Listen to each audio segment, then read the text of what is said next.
When it comes to hydration, it's personal. Some of us sweat more, some of us lose more sodium, and some efforts require way more fuel than others. Scratch Labs breaks it down with a hydration system built around your needs. Add carbs when you need fuel. Add sodium when it's hot and humid.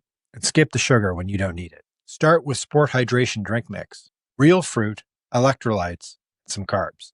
Ramp it up with the super high carb mix for long efforts. And go light with the unsweetened hydration mix. And you can fine-tune your sodium levels with the flavorless electrolyte booster. Right now, Scratch is offering a free hydration sample bundle. You just pay the shipping. You'll get 5 single-serve drink mixes and the option to add the electrolyte booster. Go to the link in our show notes and use the code MARATHONBUNDLE, all one word, to get your bundle today.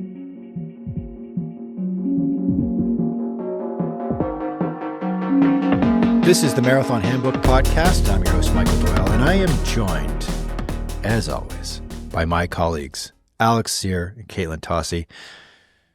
Guys, I've got a question for you as we talk about the peak week this week. A big sigh from Caitlin.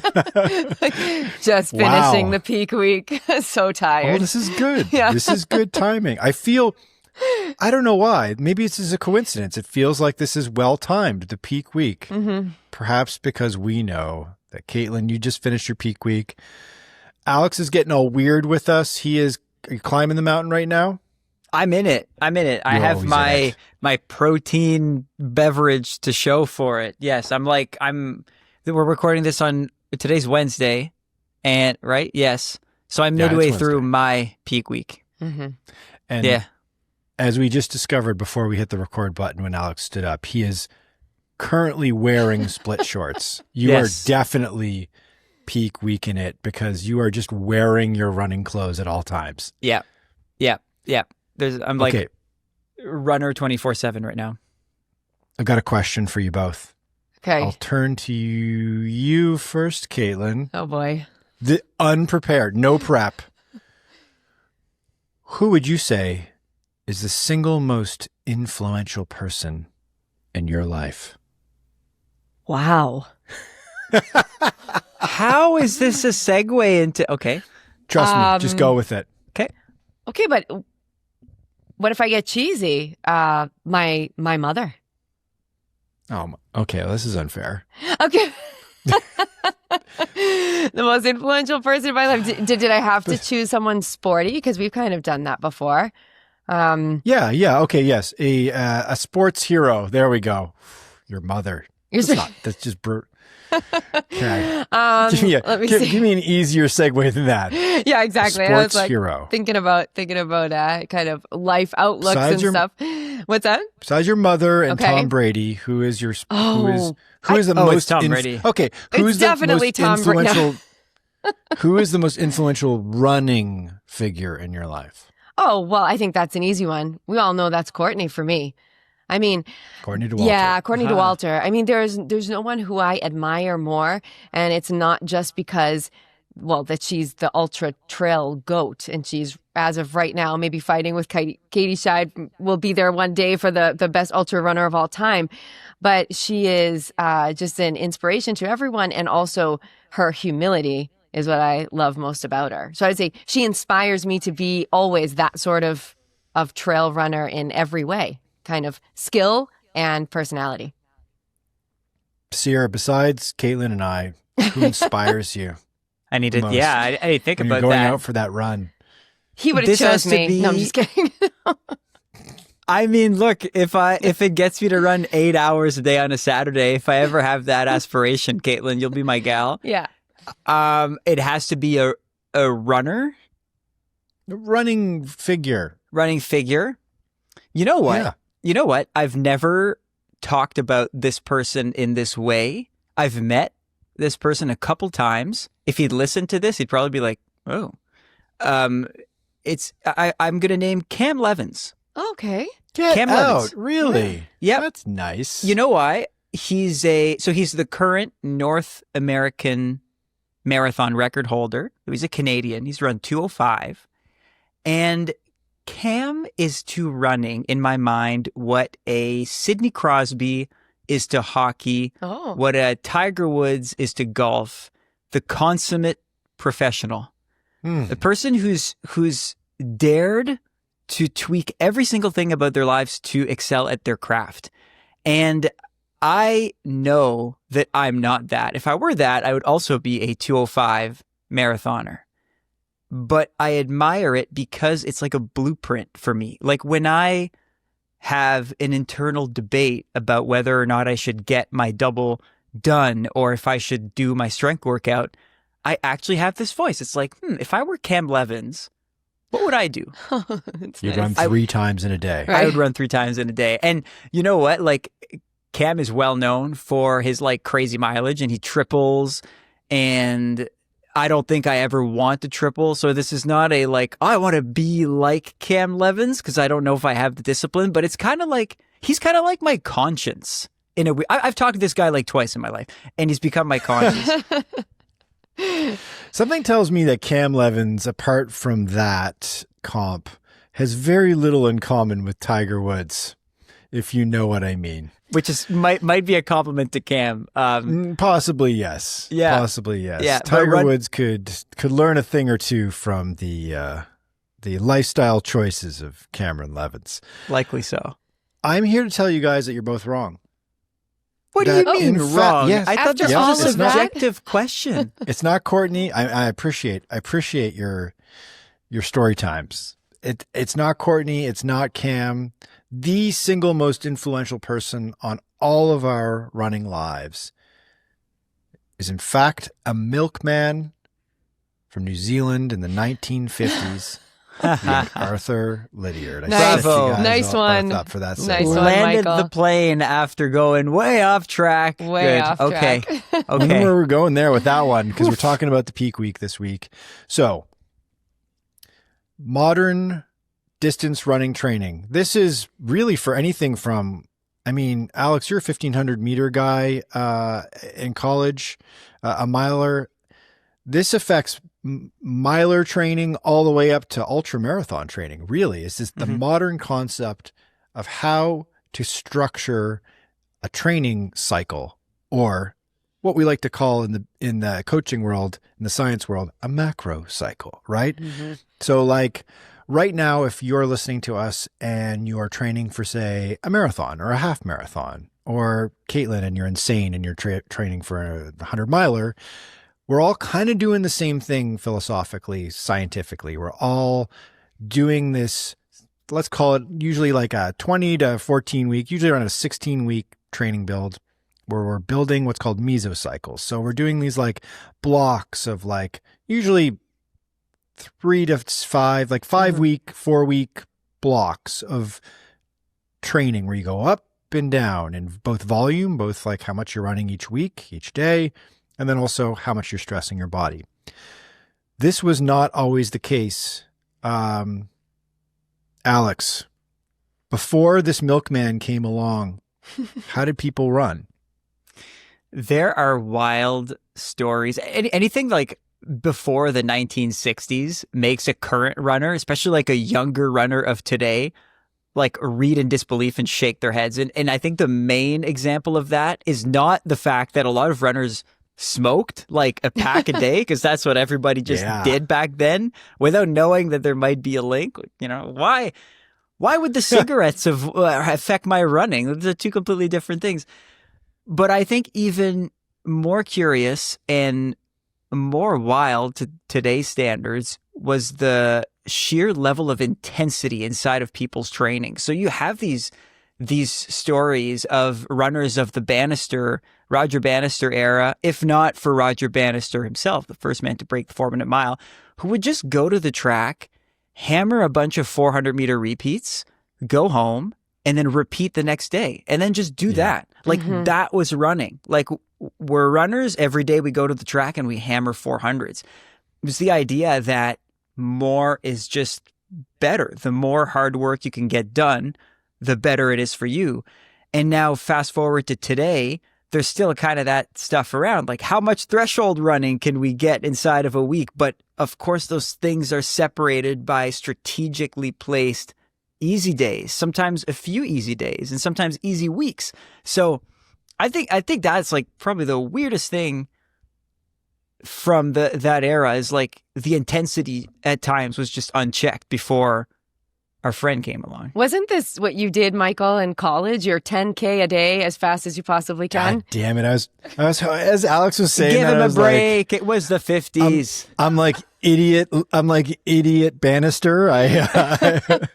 Talentless idiot Bannister. Yeah. I would, actually, it's a great comp, Caitlin. Before I did my own research with running, before I did any reading or became a student of the sport, I just would go out. It was 5 days a week, I think. Mm-hmm. It was like a Monday to Friday type exercise, and I would just run as hard as I could for weekends 10K off. every day. At least get the weekends off. Right. Exactly. And then on the seventh day, the idiot rested. Yes. And I think this is a really common thing. I think if you don't know anything about running or you're just trying to get into it, you're thinking to yourself, A, I got to do this often enough that it counts. B, I've got to make it hurt because running is supposed to be hard, right? I think the great fallacy of running is that you should be struggling and suffering every time you're doing it. It's this like slog having to do a run when in fact, intelligent training brings you to a point where it is not a slog until it becomes a slog again. We'll get into that in a second. And the value of it becoming tough and building a sort of a peak into your training. We'll get to that in a minute here. How you can go about doing that, how you can identify that in your training. Yeah. So Lydiard, New Zealander, Kiwi, he is no longer with us. He died 21 years ago. So he died in 2004. He was born in 1917. But he was this kind of unsung hero in the sports world. He is not actually the guy who first identified the need to periodize training and to get out of that insane, just keep doing a hard thing every day approach to training that was being done all the way up into really for a lot of runners until the 1950s and 60s. But he was the first one to crack it in endurance running, like in distance running. The Soviets, and thank our Russian friends here. The Soviets figured out how to periodize training for weightlifting and other sports in the 1940s and 50s. And then coincidentally, this wacko milkman in Auckland, New Zealand was experimented on himself, did upwards of like 250K in training. And I think Lydiard was kind of like, Alex, he was more like me than he is you in terms of talent. Like, I don't think he was a world-beating distance runner by any measure, but he became an extraordinary coach. He started working with New Zealand athletes and Australian athletes as well. And then that approach started to have success and then started to kind of travel through the world. And by the 1970s, when you had these American greats, Bill Rogers, Frank Shorter, these legends of marathon running, they were doing periodized training because by then the concepts had spread far and wide. Okay, so we won't get into periodized training in great detail. We've talked about it on the podcast in the past. I'm sure we'll talk about it in more detail in the future. We're going to focus now on the peak week specifically because it's this kind of like magical window in your training that you should both be like anticipating, preparing for mentally and physically, of course, fearing perhaps a little bit, but then also embracing because it has this incredible training effect. Caitlin, you just wrapped the peak week. Yeah, I did. How did that go? No, actually, it hard? Was it hard? Was it the hardest week? Because I find sometimes it's not actually the hardest week in retrospect, even though it's the biggest week. It was the highest volume week. I did continue to do 2 speed workouts, long speed workouts during that week. So it's not like I cut back on intensity to add volume. I just did add a lot of volume. So, and I actually was trying to figure it out and I wrote it down somewhere because for me, it was a lot of volume. I'm training for this 100-miler differently than I've trained for 100-milers in the past. So if I ran, I know that I ran 150 K, but I had 3,000 meters of gain. So when I worked it out, it's 180K is what I ran Yep. for my peak week. Atta girl. My God, that's good. So it was a very good, it was a high mileage week for me. And I have to tell you, I'm just so happy because I came out of the week feeling super strong. I felt amazing on the 60-something K run. I was able to get out there and go the next day, not being sore. Because remember, when you're training for these ultras and doing these super long runs, they're easy. You're not banging down hills like you would in a race. You're just taking it really easy. So I was happy. I felt amazing. And right now, knock on wood, nothing's sore. Nothing's bothering me. I'm going this afternoon to my PT again to get a sports massage, but everything is fine. It's just, kind of like a preemptive sports massage just in case. So it went really well, but it was a lot of mileage, but I loved it. Today and yesterday, which is like the Tuesday, Wednesday of the week after, I'm tired and I'm hungry. I don't know if that's all very normal. No, of course it is. Very tired and very hungry. How much are you bringing things down this week in the week post peak week? That's a good question. No, I took a look at my plan because I was like, oh, I must be going way down this week. And what did my coach give me? And I checked it. And instead of 7 hours and 3 hours, it's 4 hours and 3 hours, which is still pretty long. They're still pretty long runs. It's the following week that I will really that I'll really take it down. Usually I think, and I know this is going to vary, but I think usually that first week between the 3 weeks out and the 2 weeks out, it can usually be somewhere between like 15% less. I mean, I know it's going to vary. So it's not that much of a drop. The drop now comes more for me between the 2 weeks out from the race, not the 3 weeks out from the race. I think that's in marathoning as well, right, Michael? You kind of keep it high. You even have that next long run is still pretty long after your peak long run. Yeah. We can get right into it now. We're going to do that later, but you know what? Let's just roll right into this. Yeah. Let's talk about how we structure a peak week, how we peak. We've already covered off, obviously, the sort of broad strokes idea of periodization and how you're going to have a few sort of peaks and valleys and sort of, we'll call them false peaks at a few junctures. And let's stick with the 16-week training cycle, just so we all are on the same page here. Your training cycle, as our audience, your training cycle may vary depending on where you are in your running journey and what distance you're doing and what your coach or the program you're following or that AI app is telling you to do. Oh boy. And so my peak, I build I really do like the visual of a mountain range is a great visual. And so you've got your smaller peaks and valleys leading up.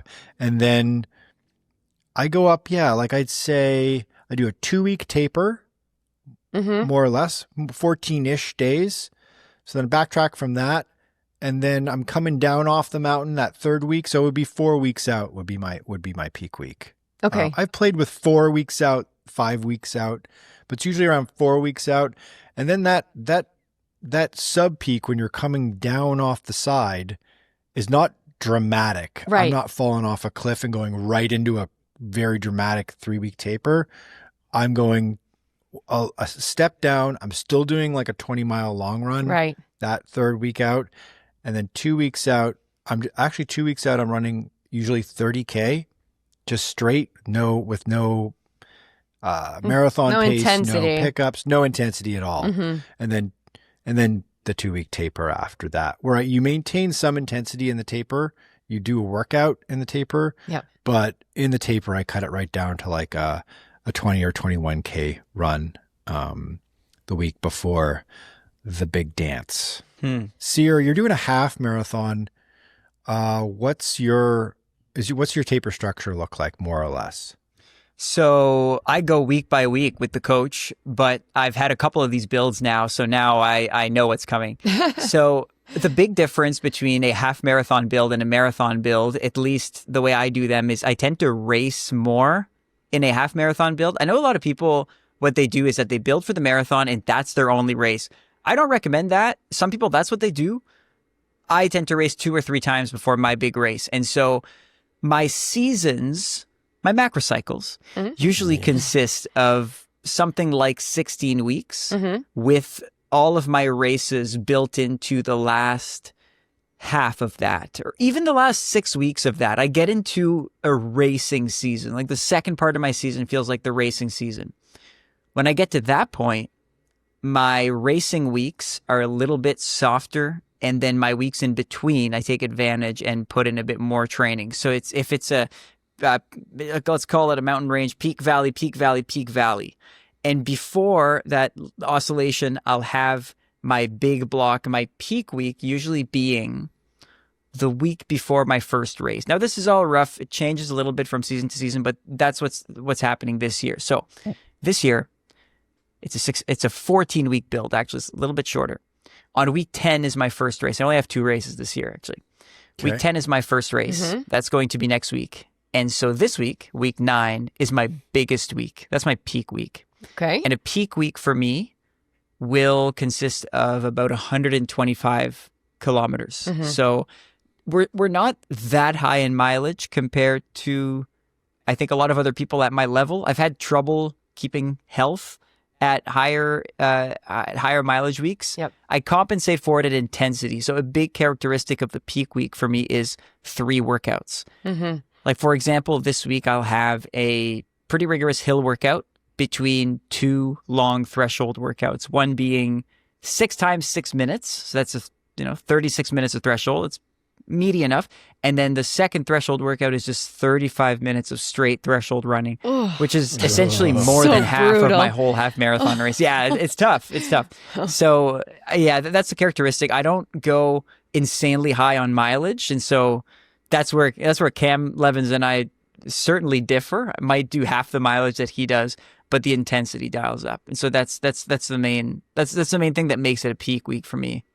Okay. Yeah, that your intensity really goes up there. I call those little, just so we have a little name for it, I call those pre-peaks, Michael, when you're talking about all the Pre-peaks. Yeah, when I set out a macro cycle for an athlete, I'll have like those little kind of pre-peaks highlighted in red. So they'll see, this is a pre-peak, and then we have a deload week, and then a couple more weeks of training, and then another pre-peak, and then a deload week. And so I just use that name and notes. Yeah, I would say also the peak week, obviously you don't want to spike up too quickly. We talked in last week's podcast when we talked about the single biggest flag of injuries, of repetitive stress-based injuries for distance runners, and particularly for marathon runners, was, surprise, surprise, doubling your long run mileage is not a good idea. Right. That's Crazy. a shocker. Yep. Causes your body to fall apart really quickly. So obviously the peak is something you gradually work your way up to over the course of, the whole macro cycle, but obviously within that mesocycle, within that block of 3, 4, 5 weeks, you're climbing up to it. I'd say that there's some benchmarks here. I'd say that, like Alex, you just mentioned, you do about 125 kilometers as your peak week. So that's in miles, that is... Say like 75-ish miles. Yeah. So I'll just speak in miles for our American friends for a second here, because I've also just wrote that down in miles. And miles are easy enough to convert. Marathoners, usually you see a peak week. Like, this would be for a more experienced marathon runner who's running in distance more than their time, which is another thing you can do, run in time. Like 60 to 100 miles. I mean, 100 miles is big, but 60 that's about 100 kilometers. You hear of a seasoned marathon runner hitting 100 kilometers as their peak week. That is common. Sounds like a lot, perhaps, if you're newer to running, but it is common, and it's actually not that hard to fit in when you think about if you're running every day or even 6 days a week, and you're doing a long run that's, 20 miles, you're going to get to 100 kilometers pretty quickly, right? Half marathon, 40 to 60 miles, or you can pitch up a little bit higher like Alex's to 75 miles. Then 10K and 5K, you're getting into a different game a little bit in terms of volume, but less. And then ultra marathons, Caitlin, is a weird thing because it's you're training for a 100 miler. You're not going to go out and run, so if your peak week for a marathon, you're still doing say you're doing a big one, 100 miles and you're 20 miles of a long run. If you're training for a 100-miler, it's not just you like scale up accordingly and you're doing like an 80-mile long run or whatever. Yeah, like, you can't you do have that. to you have to structure things a little differently. And that's why we also think of it in time as well, because you have to think about terrain and all that kind of stuff. But what I do try to do, which I know that you know that I've raced a couple of times during the season as well. I've done what Alex has also been doing. I've raced 2 times. I've done 2 50Ks, 2 very different 50Ks. If there had been a longer race close to me, I would have liked to peak at a race. That would have been nicer than trying to like figure out the long run on my own. So I would have, and I maybe would have done it like even a week earlier, just in case it was a little longer. Because for 100 milers in the past, maybe I'm running a lot more mileage now, but for my peaks, I did try to do like a 100K race or an 80K race and just kind of run it easy and a little further out. So I kind of felt that confidence with the mileage and then came up to the 100 miler. Do you need to do that? No, I'm not doing it this time. I'm just basing it on time and I'm running less for that peak week. So it's funny with those really, really long ultras because as recreational runners, we don't get to that super huge high mileage, or most ultra runners in general. You just kind of have to, you trust the body, you trust the system for that second half of the race. Racing on peak week for the roadies out there, yes or no? I say yes. I'm thinking about not myself. I'm thinking about my wife and her plan right now, and she has a half marathon. It's 4 weeks out, so it would fit right into the peak week. Mm-hmm. The thing about the peak week is you're at a literal peak in your volume, and often it coincides exactly with your peak in intensity. Like you're totally maxed out on everything. You're maxed out on your overall weekly volume. You're doing your most daily running. Your long run is usually biggest and has the most intensity in it. And your workout, because you're hitting that peak, your workout is also a massive demanding workout. It's your biggest block of lactate threshold running, or it's an incredible amount of, it's a demanding amount of mile repeats, which are just another version of a lactate threshold workout. Did those on Tuesday. That was brutal. Yeah. I have a question for you about a question for Kelly, but when she does that half marathon 4 weeks out, is she going to run it at half marathon pace, or is she going to try to do marathon pace for the whole half marathon as like a long marathon pace workout? In her case, and I think actually I would argue that this is the best approach would be to just race it. To race it all out. And, obviously with keeping in mind that it is not your goal. So you don't want to, by saying all out, maybe it's like not all out. It's like 98%, like you're not going to you're wanting to set yourself up for success. It's a confidence builder. You're wanting to test your fitness to see where you're at in your fitness, but you don't want to take unnecessary risks. You don't want to court injury. And there is something to be said for not like completely, I don't know, Alex, pivot to you because you do a good amount of racing in each macro cycle, as you said. How are you starting to manage that kind of emotional demand of racing in practice, basically?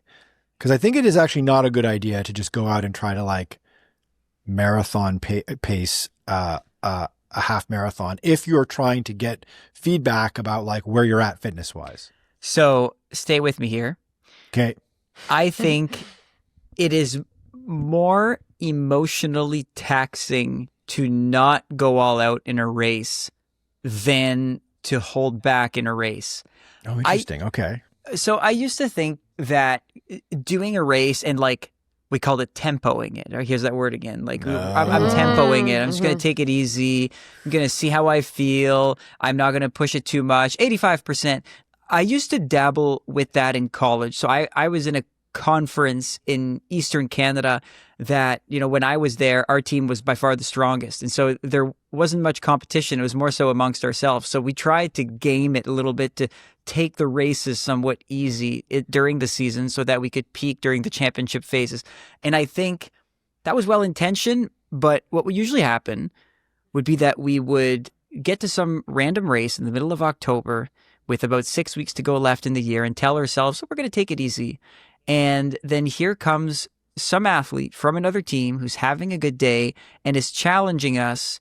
And now we want to go for the win. And we thought this would be easy. And it's a little bit harder than expected. And then all of a sudden, tempo pace feels as hard as race pace because we're in the middle of our peak weeks. And then it starts to play on your mind that this was supposed to be easy. Now I feel like I have to go 100%. It's a negative experience. And so I've changed my outlook on it. If I'm lining up at a race, I'm going for the win. Or at least I'm going all out.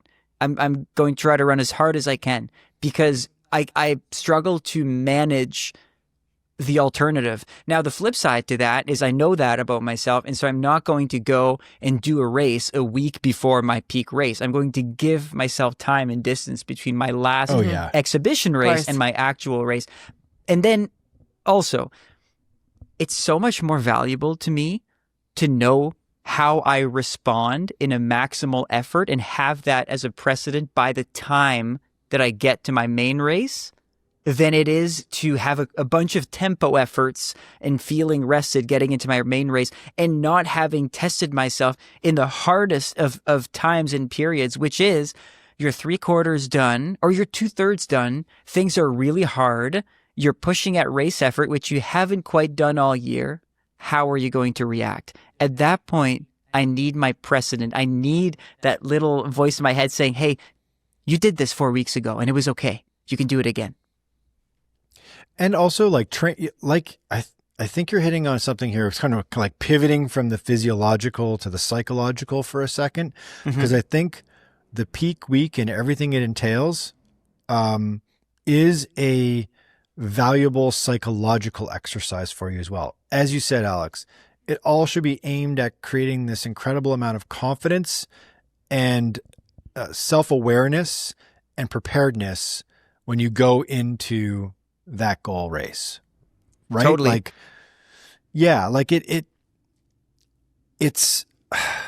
It's the final, it's the icing on, it's the cherry. It's not even the icing. The icing is the climb to the peak. It's the cherry on top. It is not the be all and end all of your training. Your training is a 16-week block. That's a huge amount of volume. That's a large amount of time. It's a huge commitment. That's something that, like, when I go into a goal race, I try to spend some time in the taper as I'm going completely frigging nuts and climbing up the walls and talking myself into the fact, like, oh, I must have lost all my fitness. I feel so lethargic, and I went out for an easy run and my legs feel like spaghetti, and I just feel like I forgot how to do this.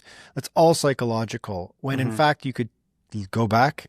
What I do is I write everything down. I write down every single run I do, how I felt, what I did, who I ran with, what time of day I ran. I go back and I just flip through the pages. I literally physically write it down. I don't keep a spreadsheet. I'm not that kind of person. And I flip through the pages and I look back and I'm like, shit, I did a lot. That's a lot of work. And the peak week should be, you get to that when you're ruminating over your training and you're building up your own self-confidence. You're talking yourself into taking a risk on race day, a calculated risk.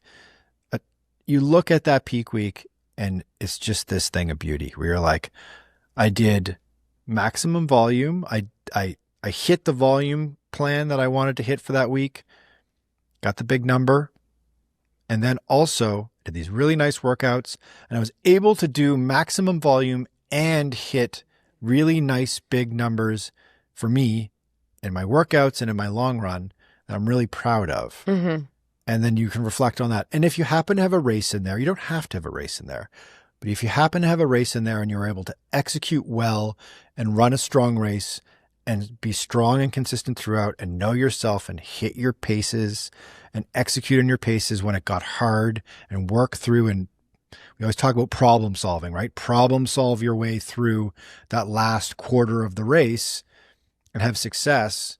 You can remind yourself of that as well. Like I did all that with a massive volume week. For me, that's a way I construct success in a marathon build. Yeah, and it gives you the confidence, that you need. And I think racing, just to piggyback on that, I think that racing before at some point doesn't have to be the peak week. If it is the peak week, great, because the dates might not work out. But if you're training for a marathon, you can fit in a half marathon, at least one. Just having that racing experience in general for even things that sound silly. What about all this time we're training and we never try to grab a cup out of a volunteer's hand? I mean, there are things, and it sounds silly, but it really kind of messed me up at some of those road races when I hadn't practiced before and I wasn't used to going to an aid station table, and now I'm not going to be carrying my water. I'm not going to be able to leave the bottle on the hood of my car when I go do a big loop and come back and grab it and stop and then go. I need to really think about the logistics of a race, the excitement, also maybe like you were saying, the pressure of pushing at the end. Do I still have gas in the tank? My race strategy, kind of all of that stuff that we don't do a lot during our long runs. And I think that it's something that is fun to be in that race environment, plus helpful to be able to like work out all those kinks for your A race day. Absolutely. And we should say that there is, to pull back to the physiological here, there is definitely a boatload of science that points to the fact that obviously this periodized training concept that is now, 50, 60 years of success that has had, and is now globally, universally accepted as a way of training, that also specifically building a peak week within your mesocycle, then peaking, and then either tapering or pulling back on your training while maintaining intensity reveals, there's numerous studies. For some reason, guys, like in 2014, it was on everyone's mind, and there was like multiple studies in 2014 about this subject, and they called it like manageable overreaching is one of the terms, where it's like, overreaching. You're overreaching, but you're not overreaching. It's funny because I think of 2014 as like the dark ages of innovation in running. We were just a few years removed from the big super shoe breakthrough. And I remember that time, I think people were grasping at straws. Not to say that this isn't important. It's important stuff, but people were trying to find advantages everywhere. Yeah. And since the shoes have come out, I think most of the interest and excitement and even research to follow up on that has just gone towards tech. But I think that time was important because we started thinking about training a lot more critically. That's an interesting point, Alex. Like I haven't thought about that, but I was looking at these studies in prep for this pod, and there are numerous studies in the kind of 2012 to 2015 range.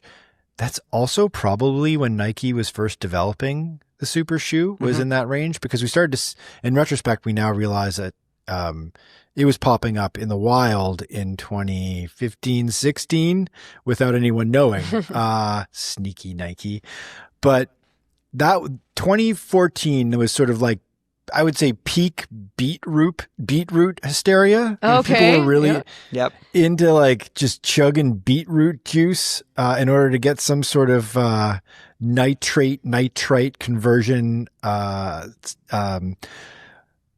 big boost in distance events. Yep. So we were definitely reaching for a deeper understanding at this stage of how to maximize endurance training. And this just reinforced that, doing a peak week, periodized training, really smart things to do. The science points to bad idea to taper after a peak week more than 21 days. It starts to fizzle out. The sweet spot looks to be between like 11 and 14 days, or 11 and 18 days rather. Almost 3 weeks. Right around 14 days, 2 weeks, right? Would be the way to go. Obviously, if you're looking at your training plan and you have been following it with success up until this point, and it says do a 3-week taper, do the 3-week taper.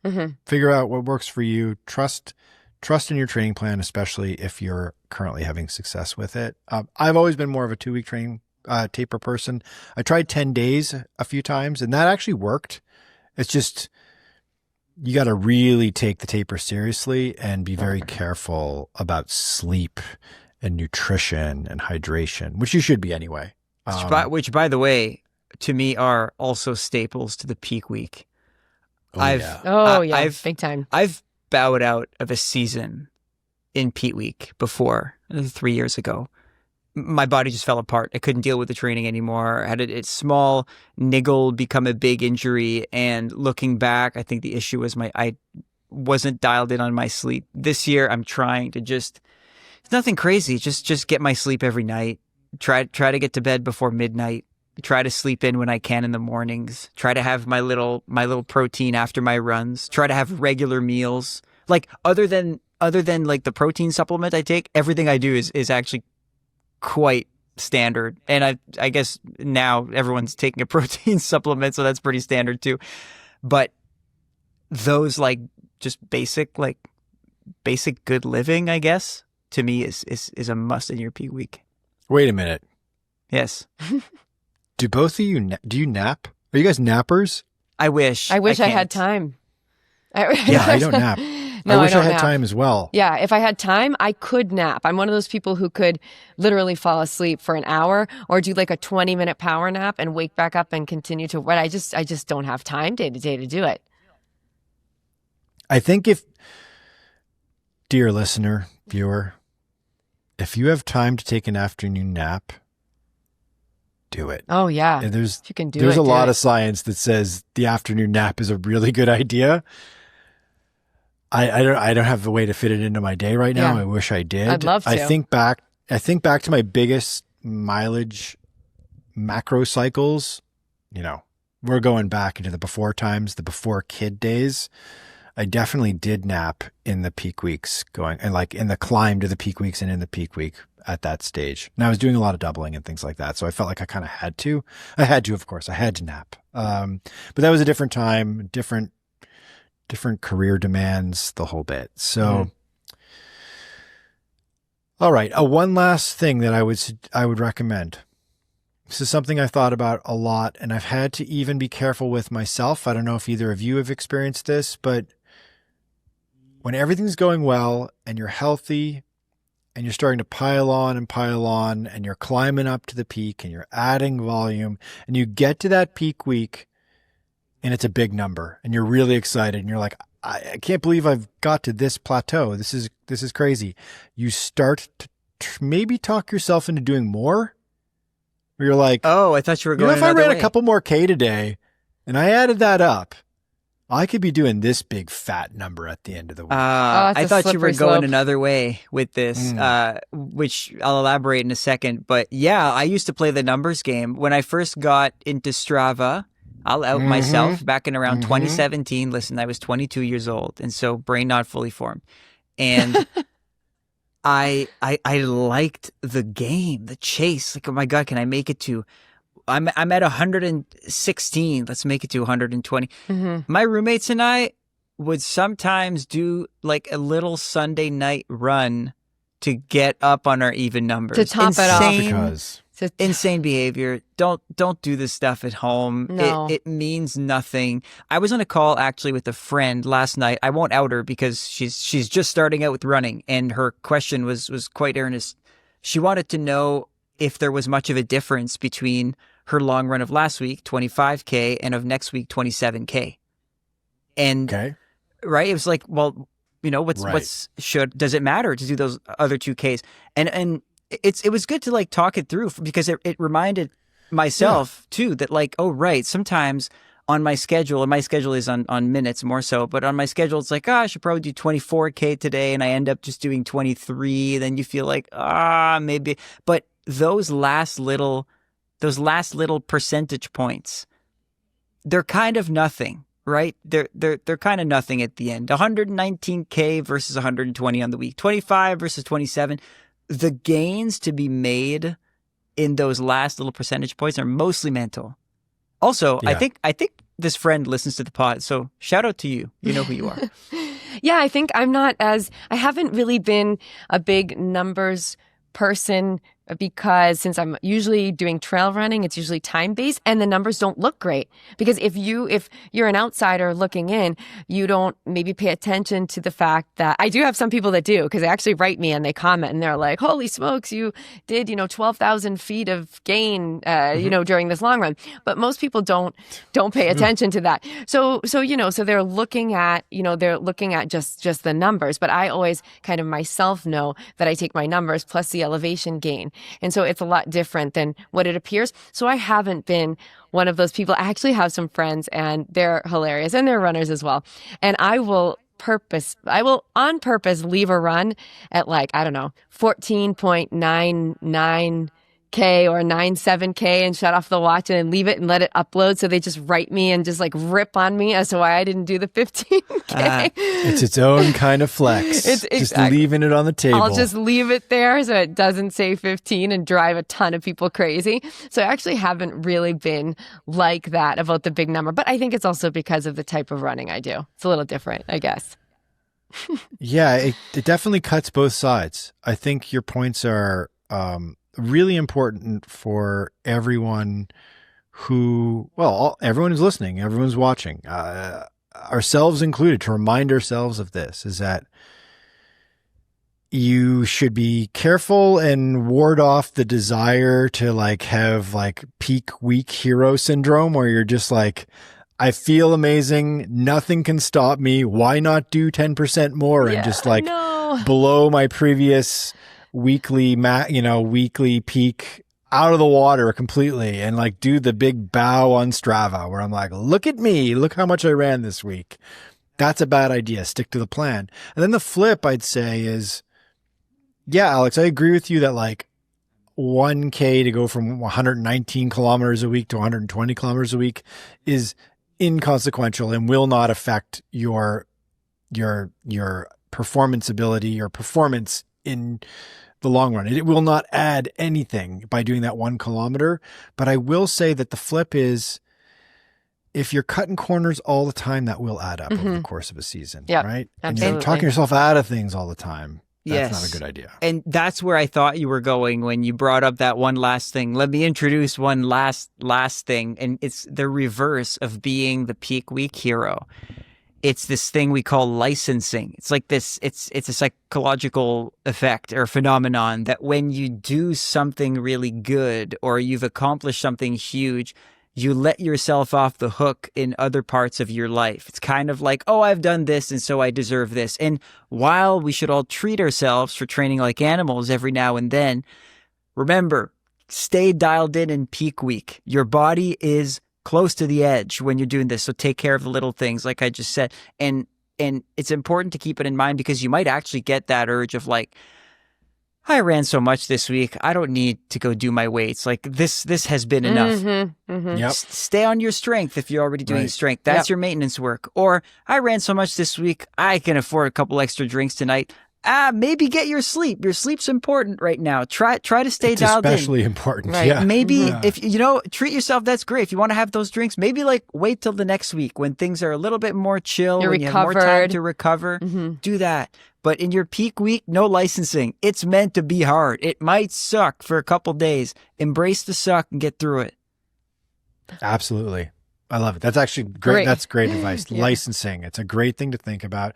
It's almost like one of those, you just write that on a Post-it note and put that on your fridge don't or license. somewhere. Yeah. No licensing. Yeah. You do not have a license to screw around in this moment. Yeah. Just licensing. Just put it up there just so you can remind yourself of that.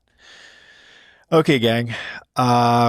I think we've peaked. I think we're probably past peak. I think we're in the taper phase of this podcast right now. We're in the searching, wondering, why did I do this phase of the podcast right now?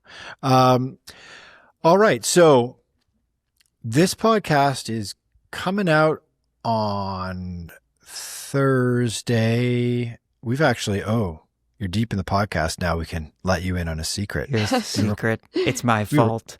We recorded this 1 week in advance. We're talking to you from the deep past. No, we recorded this on Wednesday, August 27th. So It'll be a week ago. It'll come out on a Thursday. We're what we have coming up. We're in like the sort of September. So Sydney Marathon, the first marathon major of the fall, has already passed. Mm-hmm. What happened? Did Kipchoge win? I don't know. I can't wait for my future self to tell me. UTMB has happened, and we're marching forward towards the fall, the rest of the fall major marathon slate. We are going to be in Chicago. Woohoo! We are going, all of us, the whole gang. The whole gang. We're going to be in New York in November. Everyone's coming for New York, which is going to be amazing. Nice. And we're trying right now to arrange live shows for Chicago and New York. So stay tuned for details on that. And if you have any questions for us, email podcast@marathonhandbook.com. And we're collecting questions for our forthcoming mailbag episode. I think we'll be doing that mailbag episode like maybe even next week. So in September, Nice. I think is a nice fit for it. Kind of like early fall mailbag. We got a boatload of questions. Yeah, we do, already, right? That's but nice. keep them coming because we want to hear more. And also we'll put a link into the show notes for this kind of neat feature, which we've talked about in past podcasts, which you can click on it and you can basically just record from your computer or your phone and a voice note to us. So you can you can like literally just ask us the question. We'll play your sweet voice on air and you can ask us directly and we can respond to that as well. That'll be fun. What else we got going on? Subscribe to the newsletter. Yeah. Every day of the week. Yeah, do it. Chock Subscribe full to of the great newsletter. stuff every day. Yeah. It goes out at 5:05 Eastern time. It's a wonderful read before you go for your morning run. And also, Mr. Sear, you've got some YouTube stuff. Geez, at this point, you'll be coming. It's live. Whatever it is. I guess. Well, no, I can say it. Unless, barring catastrophe, on our channel, when you hear this, there will be a full-length review of ASICS' two newest shoes, the SonicBlast and the MegaBlast. So we plan to release it on September 1st. So at the time that you're listening to this, it should be on our channel. September 1st is the same day that those shoes are going live on the market where you can buy them. So ASICS drops in the past have been like hotly contested and they come and they go really quickly. That was the case with the SuperBlast 2 last year. Yeah, the MegaBlast sold out. Mhm. Always Wow. sold out. And every time they release more, they get sold out quickly. The MegaBlast, I'll say, is a lot like the SuperBlast 2. It's one of those everything shoes that you can wear for pretty much any type of run. The SonicBlast is something a little bit different. It's a workout shoe, but it's got some heft to it. I've come to really like it. I did a couple threshold workouts and hill workouts in those shoes. I like them quite a bit. So that review is out there. And so this afternoon, okay, on August 27th, I'm going to record a reel with my fiance, Alexis, who loves to be in these running reels. Unbeknownst to me, that was the most surprising thing about our relationship is that she really enjoys being in running reels. And this one should be out on our channels now. We have this idea that we think is a great idea for a reel. We'll see if it takes off, but it's the 7 runners you encounter on the sidewalk. Oh, I 7 can't runners. wait. Okay. Mhm. Great. We tried to like match them to the names of the 7 dwarves, but it didn't quite work, and so we just went rogue.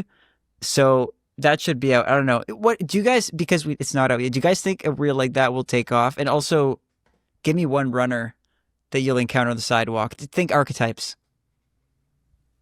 Oh, the very first thing that comes to mind is the person who runs on the spot. Oh, yeah, you took it. That's what I was going to say. Is that what you mean? That type of a runner? Yeah, the person who's like, I must keep the person who calls running cardio. I must keep my cardio up. I must keep going. I must benefit. Must get max benefit from the entire time I am doing this run. Which, you know what? It's totally cool to be that kind of person. And I think it's something where it's like, it's admirable. Okay. to do that. The, I don't do that. the but yeah. runner who has to stop their watch, even if it's just 1 second of some Oh. sort of an obstacle, and then they end up forgetting to turn the watch back on and record again because it's like a constant stop and start if there's obstacles on the road, like that kind of runner. I've run into both of these people. Yes. Though they're not one of the 7. These are the 7 Oh. who pass you. Okay. Oh, Mm-hmm. okay. I'm curious to watch Yeah, me this too. now. You will see. Now I'm I looking need to forward know. to it. I need to know as Now well. I need to know. Okay. Um, So this is in production very soon. I'll also mention, because we haven't mentioned it on the podcast yet, that just a week or two ago, my Couch to 5K, sorry, the Couch to 5K video came out. I know for a lot of you that are listening, you're not new runners, but maybe you have someone who is running curious or who wants to try to do their first Couch to 5K. And so it's basically an explainer of how to tackle the Couch to 5K training plan and get through it. So if you have a friend or family or someone who you think would like that, that's also up on the site.